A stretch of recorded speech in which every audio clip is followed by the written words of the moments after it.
ہندوؤں کے ہاں دو الفاظ بہت عام ہیں، گیان اور دھیان۔ گیان سے مراد ہے معرفت، علم، اور دھیان یہ ہے توجہ کرنا، میڈیٹیٹ کرنا، مراقبہ کرنا۔ اور یہ دو گویا کہ ان کے ہاں ان کی عبادات کے بڑے مستقل سلسلے تھے۔ اسلام میں بھی جو اعتکاف کی ایک شکل رکھی گئی، ایک تو اعتکاف مسنون کہلاتا ہے، وہ کسی بھی وقت، سال کے کسی بھی حصے میں کسی بھی وقت کچھ دیر کے لیے انسان نیت کر لے کہ مسجد میں داخل ہو کر بس اللہ کے ساتھ لو لگائے گا، کسی سے بات نہیں کرے گا، کسی سے متوجہ نہیں ہوگا، اللہ کو یاد کرے گا، مراقبہ کرے گا۔ اور وہ 1 گھنٹے کا بھی ہو سکتا ہے، 2 گھنٹے کا بھی ہو سکتا ہے، 1 دن کا بھی ہو سکتا ہے، 2 دن کا بھی ہو سکتا ہے۔ یہ ہے نفلی اعتکاف، جب بھی آدمی چاہے۔ بلکہ بعض حضرات جو ذرا زیادہ حساب کتاب کے، دین کے معاملے میں بھی زیادہ حساب کتاب کو پیش نظر رکھتے ہیں، وہ یہ کرتے ہیں کہ مسجد کے لیے جب نماز کے لیے آتے تو اعتکاف کی نیت بھی ساتھ کر دیتے ہیں، تاکہ یہ وقت ان کا اعتکاف میں بھی شمار ہو جائے۔ میرا خیال ہے کہ یہ تو ذرا کچھ اللہ تعالیٰ کے ساتھ جو ہے کسی قدر کچھ وہ سودے بازی والی بات ہے کہ آپ آئے ہیں نماز کے لیے اور اس میں آپ اعتکاف کا بھی جو ہے، لیکن یہ کہ کسی اور وقت میں اگر آدمی کرتا ہے، اپنی مصروفیات سے، اپنے اور دھندوں سے نکل کر آتا ہے خاص طور پر اسی کام کے لیے، اور پھر وہ مسجد کے اندر مراقبہ کرتا ہے، بیٹھتا ہے، اللہ کو یاد کرتا ہے، تو یہ چیز یقیناً میں سمجھتا ہوں کہ وہ ایک بہت مفید شے بھی ہے، اور اللہ کے ہاں اس کا جو ثواب یقیناً ملے گا۔ جو مسنون اعتکاف ہے وہ ہے یہ آخری عشرہ جو رمضان مبارک کا ہے، کہ 20ویں روزے کی شام کو یعنی 21ویں شب سے قبل انسان مسجد میں داخل ہو جائے، اور پھر یہ ہے کہ وہ چاند دیکھ کر یا چاند کی جب خبر اور شہادت مل چکے تب نکلے۔ اس میں یہ بھی ممکن ہے کہ کوئی شخص دیر میں داخل ہو، 4 دن بعد، 2 دن بعد، 6 دن بعد۔ میں نے اپنی زندگی میں جو پہلا اعتکاف کیا تھا وہ سن 57 میں تھا، اپریل 57 میں، اپریل میں رمضان تھا، 4 دن کا اعتکاف کیا تھا۔ اس کے بعد خیر اللہ کا بڑا فضل رہا، بہت عرصے تک میں تقریباً ہر سال اعتکاف کرتا رہا مکمل۔ یہ جو اعتکاف ہے اب اس کے بارے میں ہے کہ اس کی اصل روح کیا ہے۔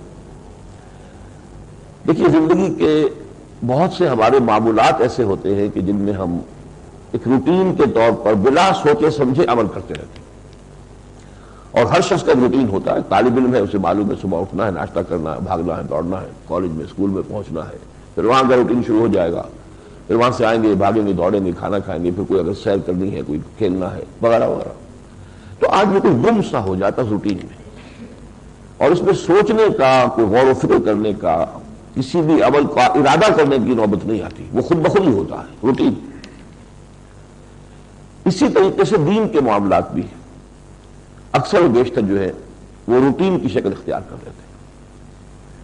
اس روٹین سے توڑنا تاکہ لوگ ذرا علیحدہ ہو کر اصل میں غور کریں، سوچ وچار کریں، فکر کریں۔ اس روٹین کے میں ایک اور آپ کو مثال دیتا ہوں، بہت اہم مثال ہے۔ اب جب ہم اللہ کی عبادت کرنا چاہتے ہیں تو ہمارے لیے روٹین جو ہے اس کی وہ نماز کی شکل ہے۔ نماز آپ کسی سے کہیں وہ 100 نفل بھی پڑھ لے گا، مجھے معلوم ہے نماز میں یہ کرنا ہے، اور رکعتوں کے ڈھیر لگا دے گا۔ حج کے موقع پر جو حج کا اہم ترین رکن ہے وقوف عرفہ، اس میں نماز کو موقوف کر دیا۔ وقوف عرفہ سے پہلے ظہر اور عصر کی نماز علیحدہ ادا کر کے پھر داخل ہوتے ہیں میدان میں۔ مسجد نمرہ جو ہے، جو اصل جگہ ہے جہاں پر کہ وہ نمازیں ادا کی جاتی ہیں باجماعت، ویسے تو چونکہ اب حاضری بہت ہو جاتی ہے تو اپنے اپنے خیموں میں بھی لوگ ادا کر لیتے ہیں، لیکن اصل بھی تو یہ کہ مسجد نمرہ میں نماز ادا کی جائے، اور وہ حدود عرفات سے باہر ہے۔ گویا کہ عرفات میں داخلہ نہیں ہے نماز کے ساتھ، نماز پڑھ کے ظہر اور عصر کی تب داخل ہو، اور پھر اگرچہ سورج غروب ہو چکا ہوتا ہے میدان عرفات میں، اس کے بعد روانگی ہے، تو مغرب کا وقت ہے بالکل، لیکن مغرب کی نماز پڑھنے کی اجازت نہیں ہے۔ اب جاؤ مزدلفہ، اب مزدلفہ یہ بھی ہو سکتا ہے کوئی 1 گھنٹے میں پہنچ جائے، کوئی 2 گھنٹے میں پہنچے، 4 میں پہنچے، ہجوم ہوتا ہے، طوفان ہوتا ہے، وہاں جا کر مغرب اور عشاء جمع کر کے پڑھو۔ تو جو اہم ترین حصہ ہے حج کا وقوف عرفہ، اس کو اس روایتی عبادت سے خالی کر دیا۔ جس عبادت کا کہ آدمی روٹین بن چکا ہے، بس اس کے اندر وہ کرتا ہے، وہ بے سمجھے کر رہا ہوتا ہے، وہ ایک میکینیکل ایکشن ہو جاتا ہے عام طور پر، ایک جیسے مشینی سا عمل ہے وہ کرتا ہے انسان۔ اس کو روک کر تاکہ یہاں اب دعا کرو. الدعاء مخ العبادہ، دعا ہوا العبادہ، جو میں نے 2-3 دن یہ حدیثیں آپ کو سنائی ہیں. اب ظاہر بات ہے دعا تو وہ شخص کرے گا کہ جس کو پہلے سے بھی کوئی دعا کی عادت ہو، کبھی اللہ سے کوئی ہم کلام ہونے کا کوئی اس کو موقع ملتا ہو، کبھی تنہائیوں کے اندر وہ اللہ سے ہم کلام ہوتا ہو. ایک تو یہ کہ مسجد میں گئے، نماز پڑھی، نماز کے بعد امام صاحب نے بھی دعا مانگی، آپ نے بھی دعا مانگی، اللہ خیر سنا. یہ تو پھر وہی روٹین ہے، وہ ریچول ہے، وہ ایک رسم ہے، وہ ایک میکینیکل ایکشن ہے جو ہو رہا ہے. لیکن انفرادی طور پر علیحدگی میں دعا مانگنا، وہ تو در حقیقت ایمان کے اگر کیفیات جو ہیں وہ انسان کے اندر راسخ ہو چکی ہوں تبھی وہ دعا ہوتی ہے. مخاطبہ اور مکالمہ، اس پر علامہ اقبال کا جو ایک پورا لیکچر ہے، میننگ آف پریئر ان اسلام، غالباً 3واں لیکچر ہے.